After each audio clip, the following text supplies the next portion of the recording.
seconds remain.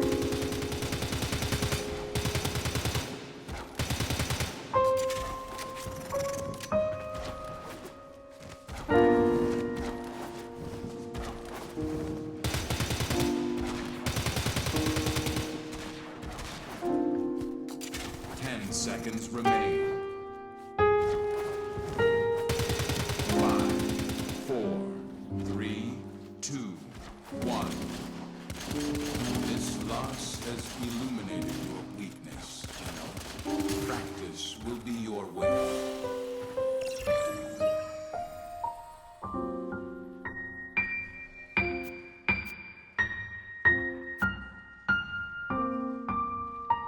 You have lost this match.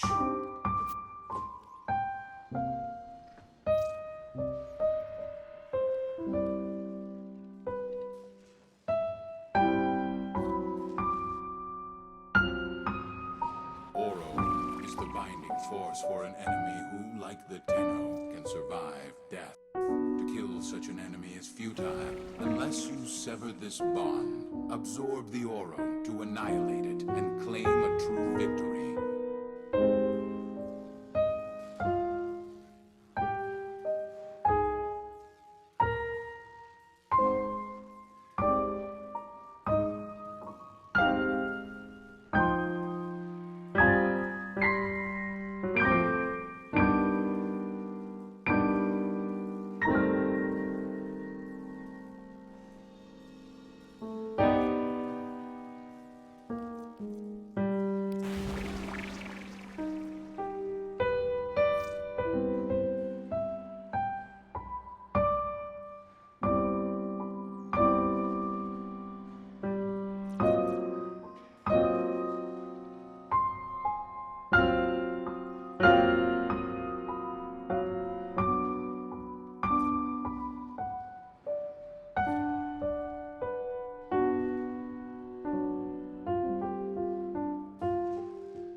Oro is the binding force for an enemy who, like the Tenno, can survive death. To kill such an enemy is futile unless you sever this bond, absorb the Oro to annihilate it, and claim a true victory. Free for all.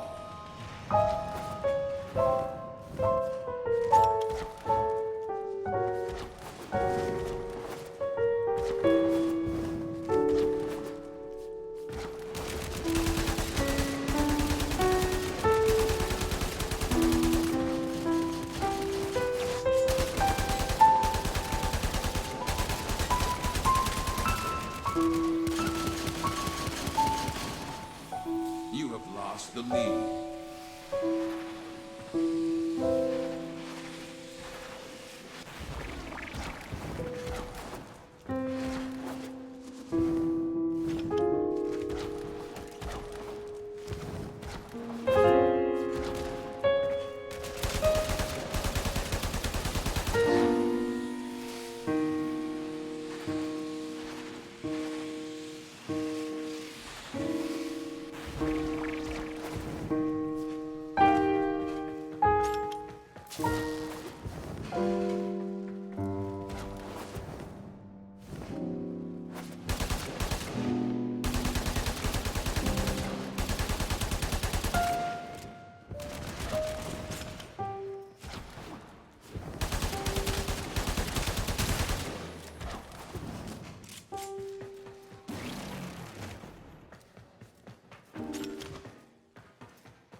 You command the Oro now.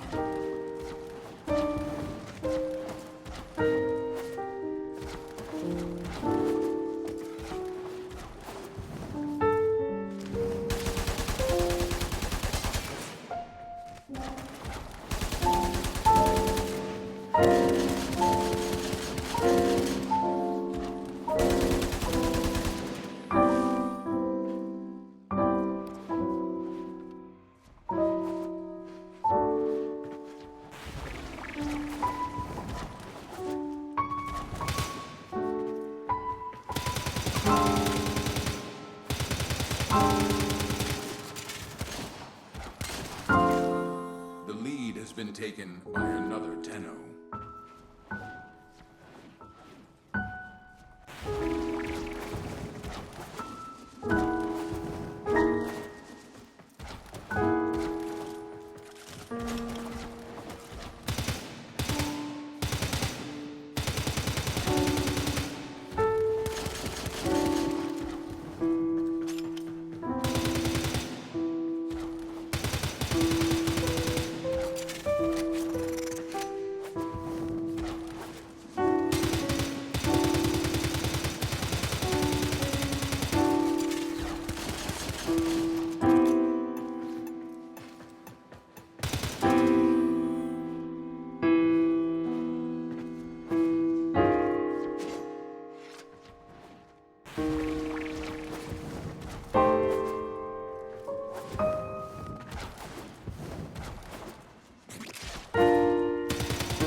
remain. 5, 4, 3, 2, 1. Match over. Meditate on this loss.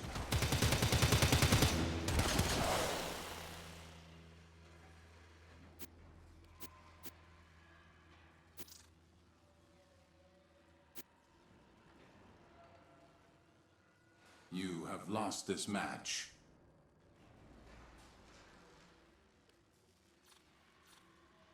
The globe, struggling to break the bonds of mass misery, we pledge our best efforts to help them help themselves for whatever period is required, not because the communists may be doing it, not because we seek their votes, but because it is right. If a free society cannot help the many who are poor, it cannot save the few who are rich.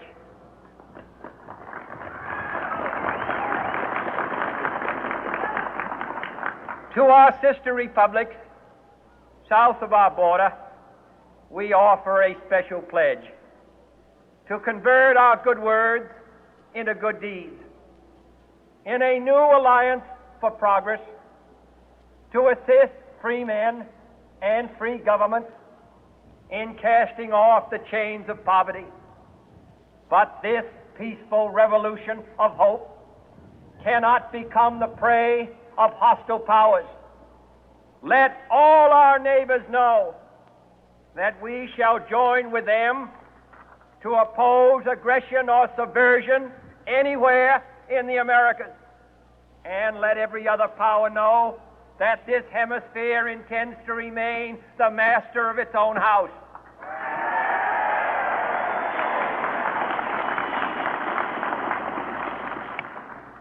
To that World Assembly of Sovereign States, the United Nations, our last best hope, in an age where the instruments of war have far outpaced the instruments of peace, we renew our pledge of support to prevent it from becoming merely a forum for invective, to strengthen its shield of the new and the weak, and to enlarge the area in which its writ may run.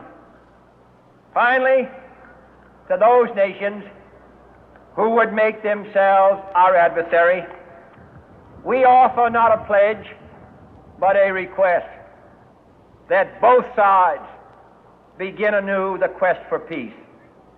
Before the dark powers of destruction, unleashed by science, engulf all humanity in planned or accidental self-destruction, we dare not tempt them with weakness, for only when our arms are sufficient beyond doubt can we be certain beyond doubt that they will never be employed.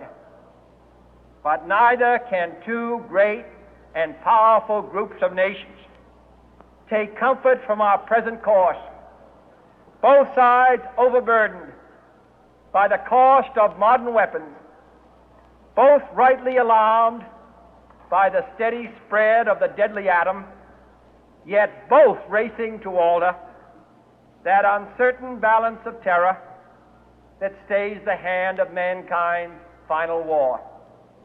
So let us begin anew, remembering on both sides that civility is not a sign of weakness, and sincerity is always subject to proof. Let us never negotiate out of fear, but let us never fear to negotiate.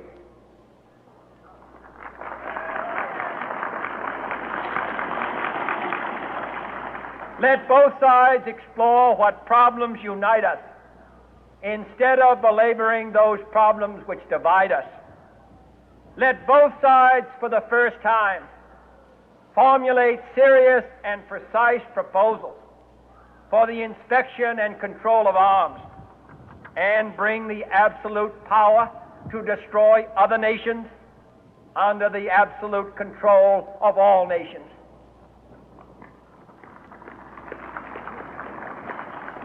Let both sides seek to invoke the wonders of science instead of its terrors. Together, let us explore the stars, conquer the deserts, eradicate disease, tap the ocean depths, and encourage the arts and commerce.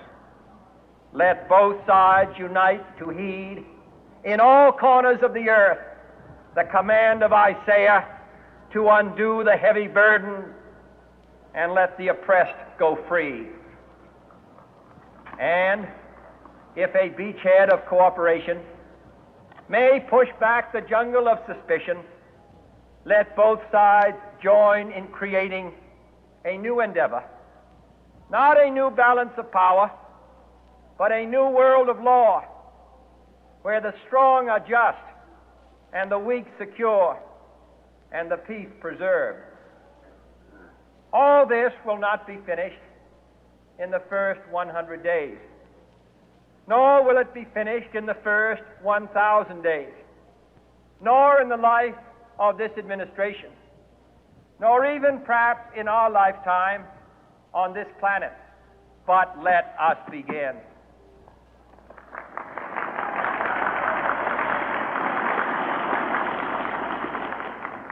In your hands, my fellow citizens, more than mine, will rest the final success or failure of our course. Since this country was founded, each generation of Americans has been summoned to give testimony to its national loyalty. The graves of young Americans who answered the call to service surround the globe.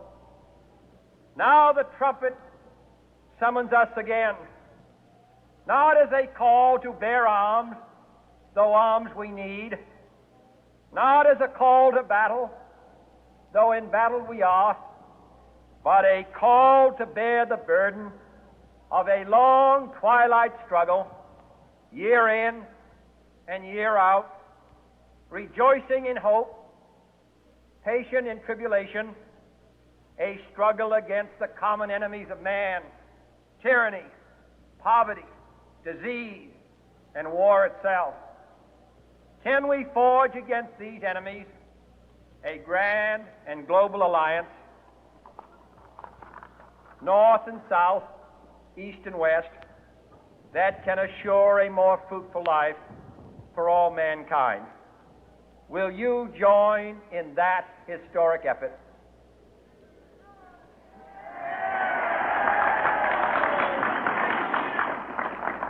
In the long history of the world, only a few generations have been granted the role of defending freedom in its hour of maximum danger. I do not shrink from this responsibility. I welcome it.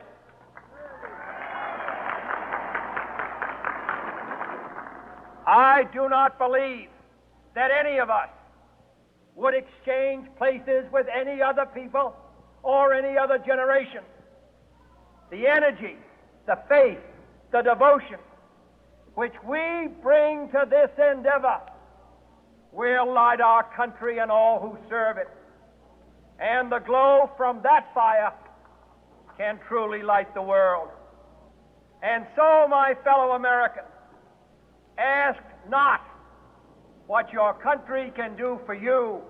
Ask what you can do for your country.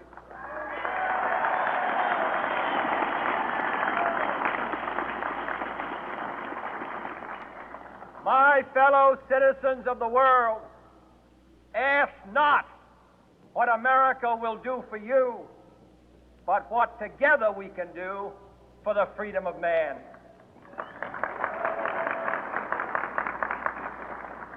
Finally, whether you are citizens of America or citizens of the world, ask of us here the same high standards of strength and sacrifice which we ask of you. With a good conscience, our only sure reward, with history the final judge of our deeds, let us go forth to lead the land we love, asking His blessing and His help but knowing that here on earth God's work must truly be our own.